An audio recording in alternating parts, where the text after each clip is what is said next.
अमरावतीत पिंपरी ग्रामस्थांच्या पिण्याच्या पाण्यासाठी महाराष्ट्र जीवन प्राधिकरण कार्यालयावर घागर मोर्चा काढण्यात आला। सोमवारला 6 ऑक्टोबर रोजी महाराष्ट्र जीवन प्राधिकरण अमरावतीच्या कार्यकारी अभियंता यांच्या कार्यालयावर पिण्याच्या पाण्याच्या लपंडावामुळे त्रस्त पिंपरी गावकऱ्यांनी माजी जिल्हा परिषद सदस्य प्रकाश साबळे यांच्या नेतृत्वात घागर मोर्चा काढून धडक दिली। यापूर्वी सतत 1 वर्षापासून आठवड्यातून एकदाच गावात पाणी येत असल्यामुळे व सतत पाण्याचा लपंडाव सुरू असल्यामुळे ग्रामस्थ विशेषतः महिला भगिनी त्रस्त झाल्या होत्या। प्राधिकरणाचे कंत्राटदार यांच्या चुकीच्या नियोजनामुळे पिंपरी गावाच्या ग्रामस्थांना पाण्यापासून वंचित राहावे लागत असल्याचा स्पष्ट आरोप गावकऱ्यांनी प्राधिकरणाच्या अधिकाऱ्यांवर केला।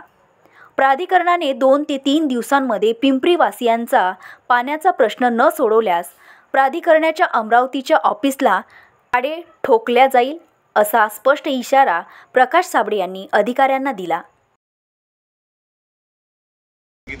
आज आम्ही सन्माननीय अभियंत्यांना भेटलो आणि त्यांना सर्व मागण्याचं निवेदन दिलं आणि त्यांना सूचित केलं आणि ठणकावून सांगितलं की या सर्व ग्रामस्थांचं पाणी त्यांना 1 दिवस आड किंवा रोज चांगल्या पारदर्शक स्वच्छ पाणी त्यांना मिळालं पाहिजे आणि त्यांच्या आरोग्याची आपण काळजी घेतली पाहिजे। जर यांना पाणी तुम्ही निवेदन दिलं नाही तर आंदोलनाचा पवित्रा सर्व गावकऱ्यांच्या वतीने घेतला जाईल असं ठणकावून त्यांना सांगितलं, असा इशारा त्यांना देण्यात आलेला आहे। त्यामुळे त्यांनी पण सकारात्मक प्रतिसाद देऊन सन्माननीय अभियंता यांनी पाणी आम्ही 2-4 दिवसात आम्ही योग्य पाहणी करून सुरळीत करू असं त्यांनी अभिवादन दिलेलं आहे। धन्यवाद।